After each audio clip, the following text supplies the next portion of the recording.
Adam Silver, and let's keep in mind the NBA, the NBPA, the NBA Player Association agreed to the 65 game rule as well.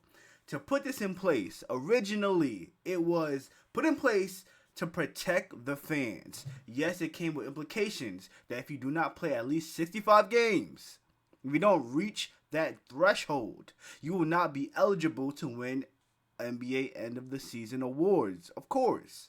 I mean, 65 games out of an 82 game season doesn't sound like that much to ask for, really.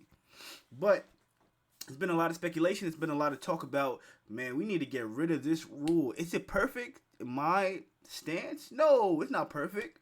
But there's a lot of things, a lot of rules that aren't perfect. But let's keep in mind, the NBA would not be relevant without its fans. Okay? Why am I going to pay to watch a game? And these games are expensive. I live in New York. If you live in New York, you know Knicks games are extremely expensive. Why am I using my money to go to a game and a player sitting out? That's fucked up. But with that being said, we're going to be reacting to friend of the stream, Legend of Windy, his reaction to the 65 game rule. And I watched this video already, and I have to pick apart some of his talking points because they are just incorrect. For those who are out of the loop, for those who may have missed what happened last night, the Los Angeles Lakers went up against the Oklahoma City Thunder, and in the result of that game, Luca Doncic went down with a hamstring injury in the middle of the third quarter. It has now been revealed that Luca will be sidelined for the rest of the season as he is out indefinitely with a left hamstring injury. And obviously, when it comes to a hamstring injury, depending on the severity of it, it does mean that there's a possibility that it is going to linger on into the playoffs as well. And David Miniman has already broken the news that it is a grade 2 hamstring injury, meaning that more than likely Luka will be sidelined for potentially 4 to 6 weeks. First, before I even go into my spiel about everything that has led up to this moment, I first want to say, Luca, prayers to you. I hope that you come back. And that also goes to Cade and Anthony Edwards as well. I hope you brothers take the time out, prepare your body, not only for the rest of the season, for the playoffs, but the rest of your career as well, because there's no need for you to go out there and try to prove anything to anyone, including the numbskulls that are the mainstream media, in particular ex-NBA players who continue to lie about what's happening in the NBA. But more importantly, the person I am the most disappointed in when it comes to everything that is circled around the NBA and underlining themes about the sport, and that is Adam Silver. Adam Silver has failed this league. He has failed this association, and it is time that he actually starts to answer for what he is doing to the NBA, because I am quite literally tired of him cowardly deciding to avoid real concerns about this league. Now, how we get to this point. The NBA introduced a new 65 game rule this season. The premise behind the 65 game. First off, I think it was last season because I remember Halliburton rushed back from his injury last year. Maybe it's 2 years ago. I don't think it was implemented this season. Just rule was the NBA attempting to address load management. I want to be completely transparent as well. I was all for the 65 game rule in the beginning of the season. However, as we've seen, as the days have gone by and that's turned into weeks, months, and now here we are at the end of the regular season, I have changed my tone about the 65 game rule. I don't want to, toot my own horn, but I must admit, I was ahead of the curve before a lot of people when it came to the 65 game rule as well. I made a video 3 months ago at this point that the 65 game rule was a mistake. And this was in December. I quickly changed my tone about the 65 game rule. But in essence, the 65 game rule is something that's put in place to prevent load managing, because over the last handful of seasons, it seemed as if like a lot of marquee players were missing a lot of games. And I was... First of all, there's no reason to put quotes behind load managing, because there were clearly players load managing season after season, and it was getting kind of ridiculous. You did not know when your star player, when your favorite player was going to be on that court. I mean, we have to stop looking at the perspective as if we're in the front office. We have to realize that we are fans. We are looking from the outside in, okay? Let's stop that. Load managing was a legit, severe problem for the NBA. And Adam Silver tried to fix that with the 65 game rule. Once again, it is not perfect. I would like a 65 game rule, if you ask me, as well as a minutes played threshold, right? That's my that put the NBA at a bit of a standstill, or at least a backtracking to where the ratings potentially should have been and overall interest of the league. So to promote players to play more basketball games, they've instituted a 65 game rule that is attached to the amount of games that are necessary to be played for you to then qualify for in-season awards.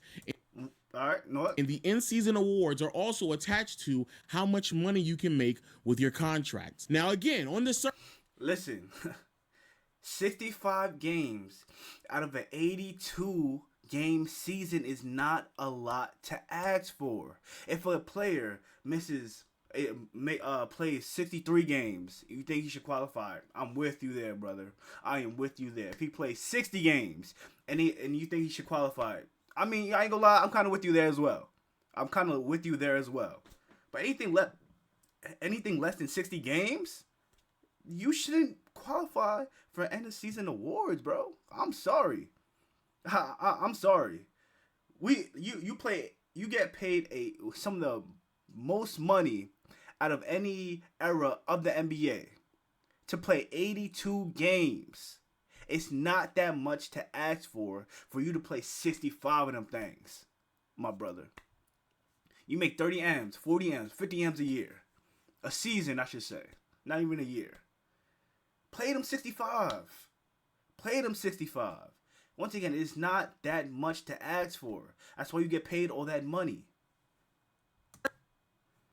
And if you don't qualify for end of season awards, yes, it's tied to contract obligations, and if you don't qualify, you can't get the Supermax or the Supermax, whatever it is. Then you haven't earned it.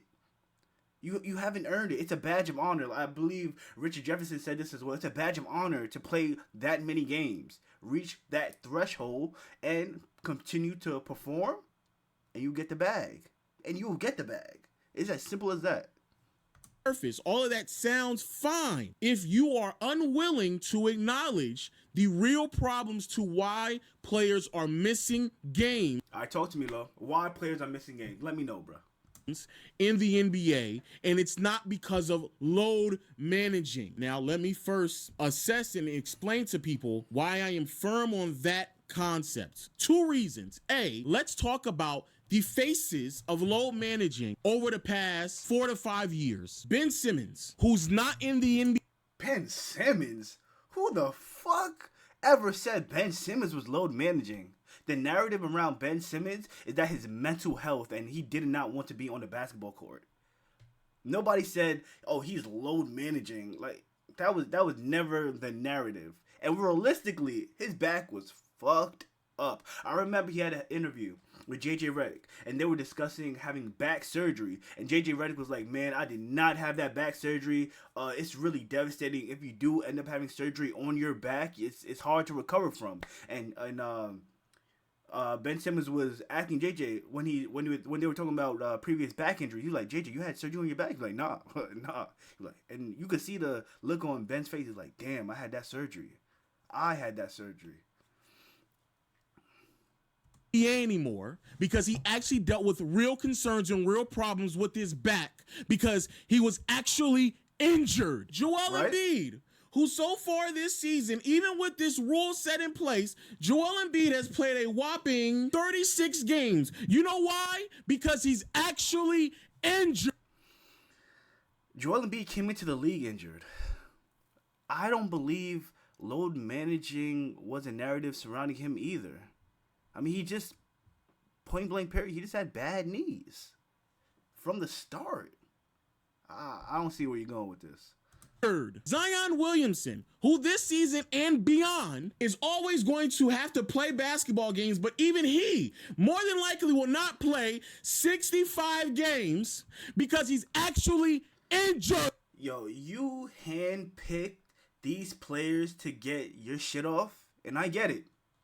I respect it, actually, but you're just fucking wrong. You're fucking wrong. Zion Williamson, again, another player that got injured. previous to him even being drafted into the NBA. This 65 game rule has nothing to do. What do you want these players to play? 20 games a year? I'm confused at where you're trying to get to. I'm confused at where this road is leading to, bro. He's actually dealing with injuries. Zion is in a situation to where not only is he going to miss out on All-NBA and in-season awards, but more importantly, that man and the money that he is guaranteed through his contract is also associated with the amount of games that he's going to play, and he is still missing games. Let's keep in mind, I wanna see, compared to past years, because I believe this is one of the more healthier Zion Williamson years. Dude has played 60. He's matched the most games he's played his entire career. So, low, once again, I'm kind of confused at where you're going to, dog. Where is this road leading to, bro? Because he's actually injured. Ja Morant, actually injured. The only person who that's miraculously is playing more games than what he normally does play, and he was also one of the faces of low managing, is Kawhi Leonard. And Kawhi is going to, by a hair, pass 65 games. Even when... All right, so you completely botched the names, headlining, load management. You got Kawhi, though. For sure, skis Kawhi. Let's not forget, Kawhi Leonard in 2019... He was load managing the fuck out of that season so he could make it to the playoffs. Gave us a historic playoff for sure, skis. For sure. But can we take a step back and look at maybe, what about those Toronto fans that showed up in those games that Kawhi wasn't playing in? How did those people feel? Once again, stop looking from a front office perspective. Stop looking as if you're in the rooms with Adam Silver, my nigga. You are a fan. Let's look from the fan's perspective. Nobody would give a fuck about you, me, or the NBA if it wasn't for fans. That's the reason the 65 game rule was implemented, as well as the new media deal. But this is about fans, all right? he does play more than 60. And you know what? Let me continue on that track. LeBron James was absolutely post Cleveland face of load management for sure. I mean, it's just I feel like the conversation, your points are very disingenuous, and you handpick these players to try and get your shit off, and you're just wrong, bro. 5 games like he did in 2024, it still normally results in him not being available in the playoffs because he's actually injured. He's actually injury prone. These are players who actually deal with injuries, not low managing, or if they are low managing, it is to prevent them from suffering even more severe injuries. That's the whole premise of... If you're low managing your season to prevent being further to prevent further injury or more catastrophic injury, maybe you should not qualify for end of season awards, my brother.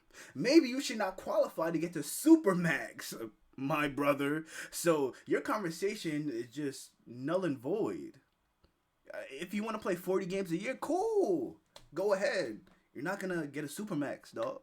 You're not going to qualify to get any of these all NBA teams, all defensive teams, rookie of the year. Well, that doesn't qualify for a 65 game rule. MVP, defensive player of the year, shit like that. I'm sorry, it's just not happening. And I'm cool with that. And I'm fine with that. Low managing. So let's get that out the way. The second thing, when it comes to low managing or missing games, because I hear this argument be made a lot, and I'm sorry if I'm going to offend a few people, but it must be said. When you all leave a comment under the comment section telling me, well, at my job, if I missed a certain amount of days, I wouldn't get paid. All you're doing is letting us know that you're not that important at your job. Trust me when I... All right, I don't know. Hey, somebody touched his soul with that comment. Hey, nah. You know what was at the end of that comment? You fat bitch. You fat ass bastard. Go lose weight. Because there's no reason he should have brought this talking point up. What the hell?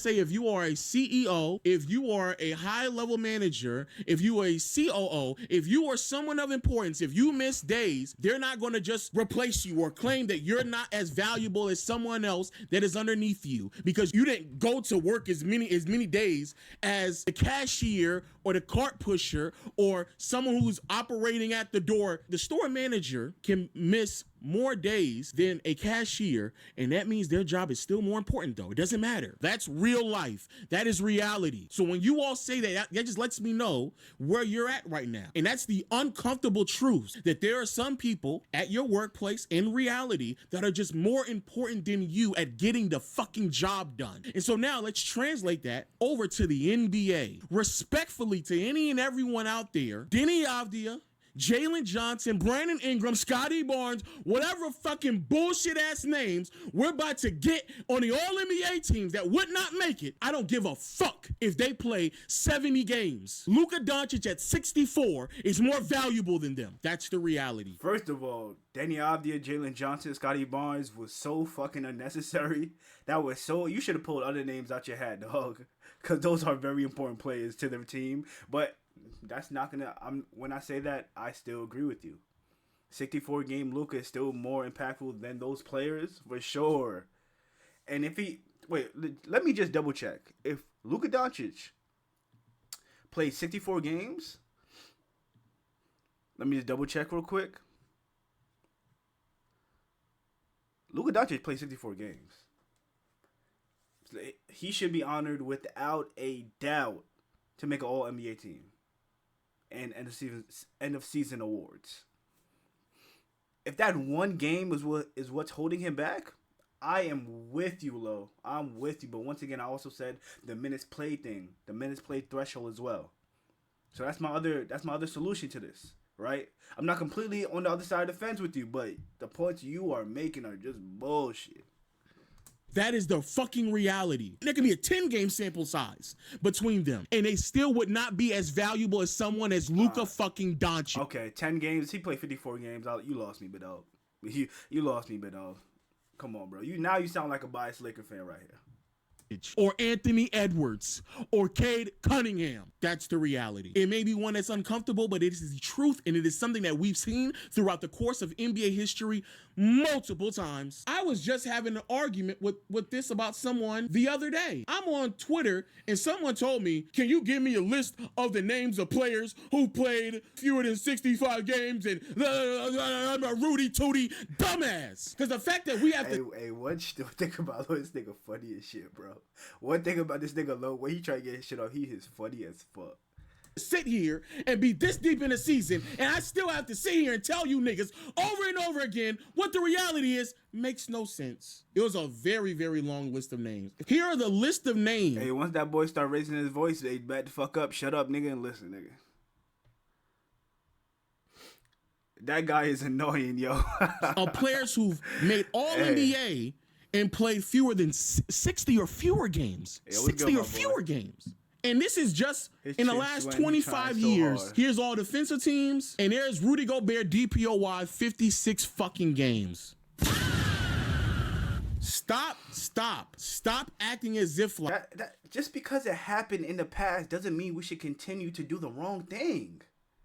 That just because NBA happened in past years of NBA history, we can correct course.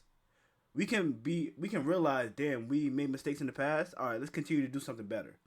Now, the 65 game rule is not perfect once again, but that does not mean we should reward players that played less than 60 games. This is an 82 game season, my brother. Come on. They get paid millions upon millions of dollars. Millions. Like, we've never, ever seen value that usurps this dumbass rule or random amount of games that you all want to put on it.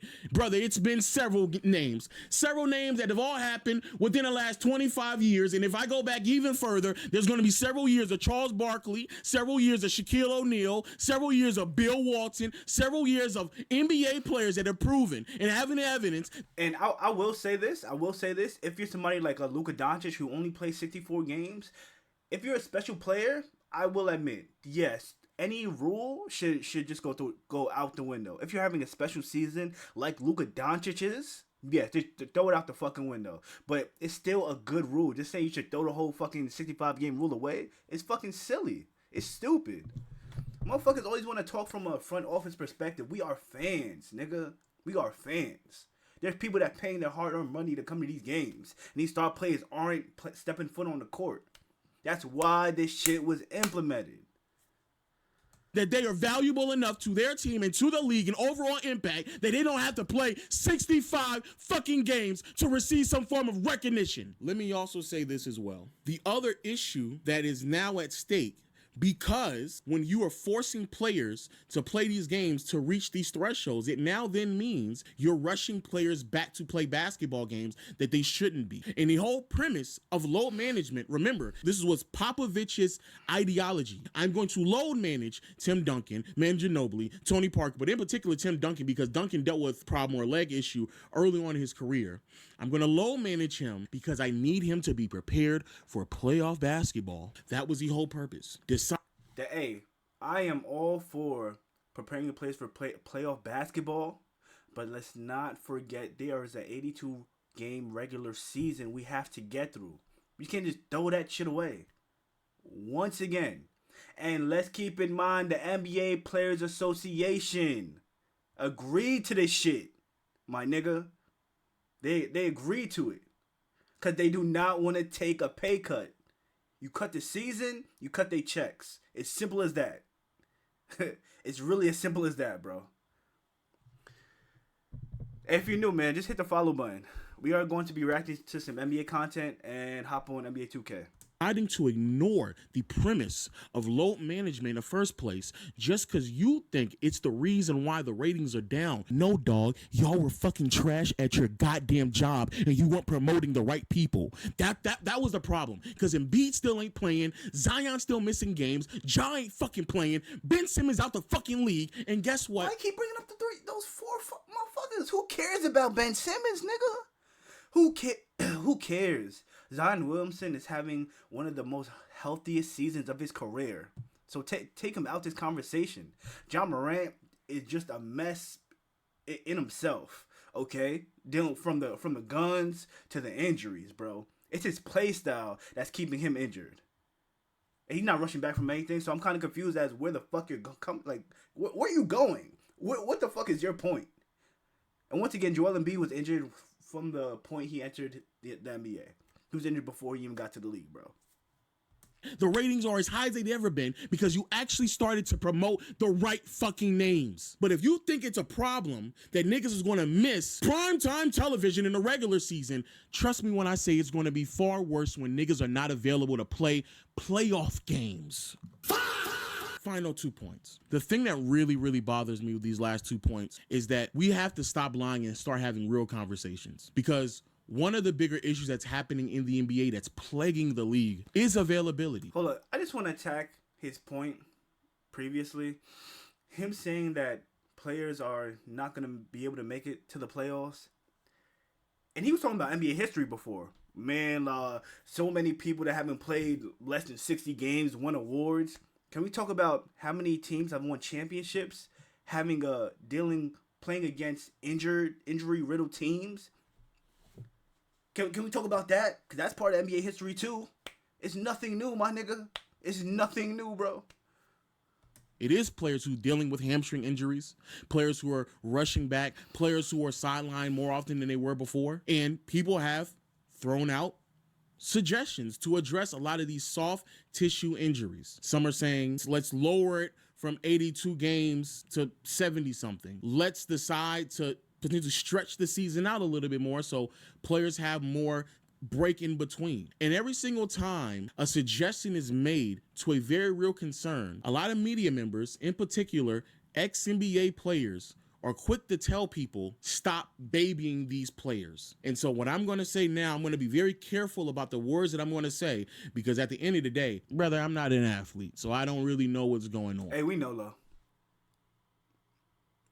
Lo, we know. You ain't got to save it, bro. We know.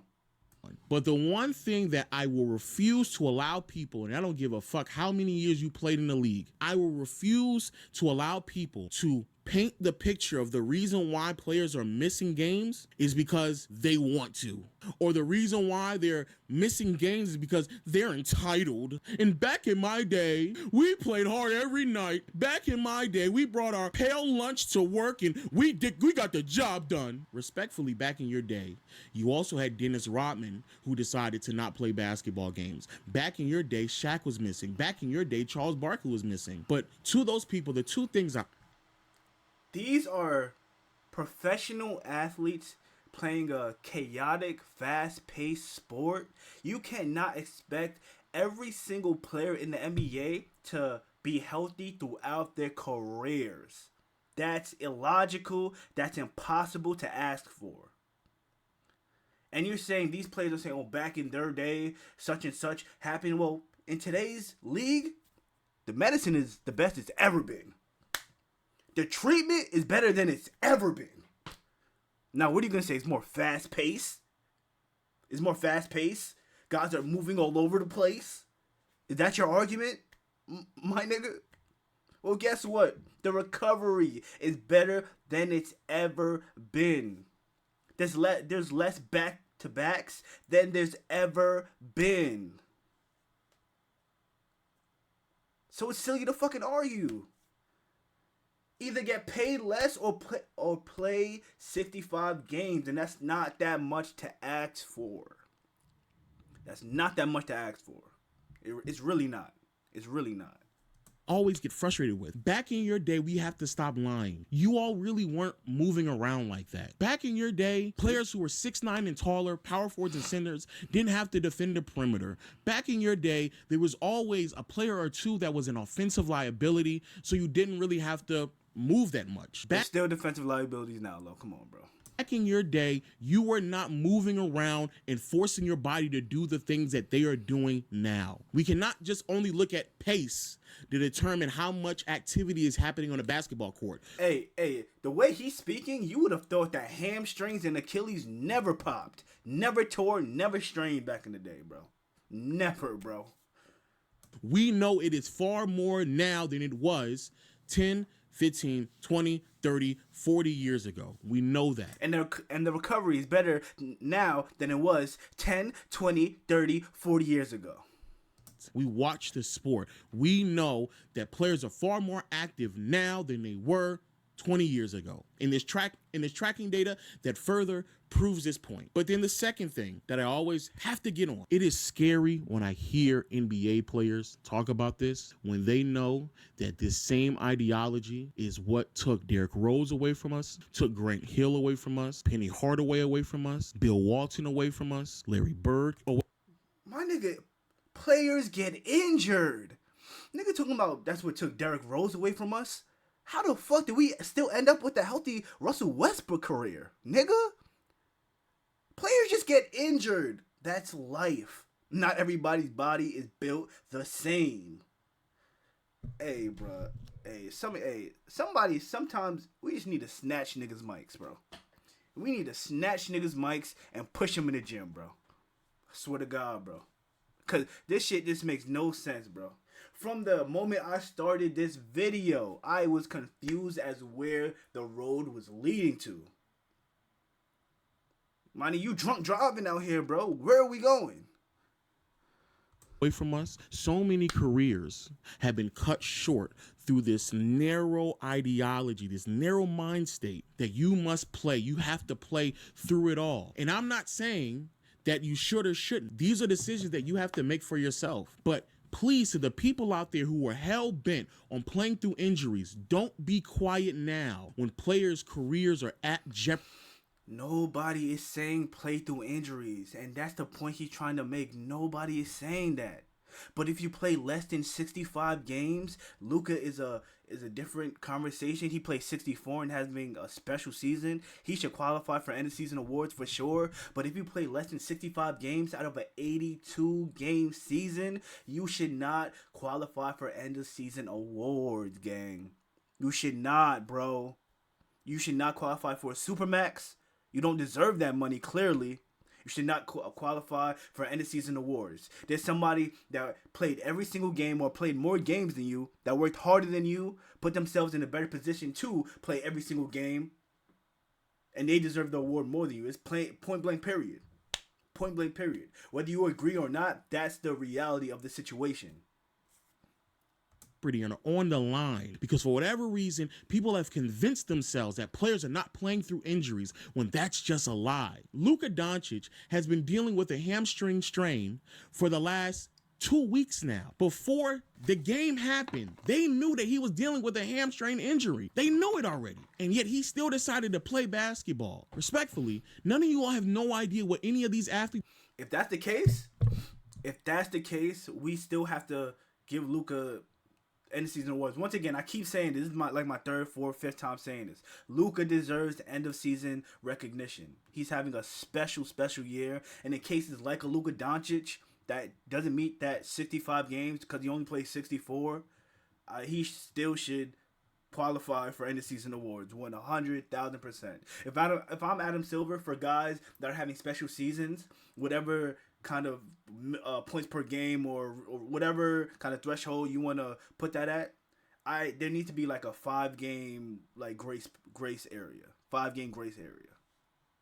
Are playing through, including the ex-athletes. So stop acting like you know, because you do not know.